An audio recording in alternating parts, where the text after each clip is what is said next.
দেখুন বন্ধুরা, একটা ছোট্ট বাচ্চা কত সুন্দর করে ঠাকুরের মূর্তি তৈরি করেছেন। ঠাকুরকে বানালো।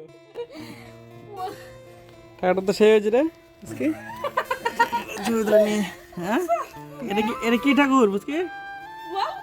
বল এটা কি ঠাকুর? হ্যাঁ এটা কি ঠাকুর? বাহ! আমার ছোট ছেলে বানাতে কত সুন্দর, খালি মুখ বানাতে পারত না, তাছাড়া সেই সুন্দর ঠাকুর বানাতে শিব কালী। শিব কালী এ বললো ঠাকুরের পূজা হবে এখন, ওটা হয় না বললো ঠাকুর। এটা আমাদের এখানে পূজা হলো মঙ্গলবার, একদম নিজে খাবে, কাকু দিবে না। ঠিকই আছে।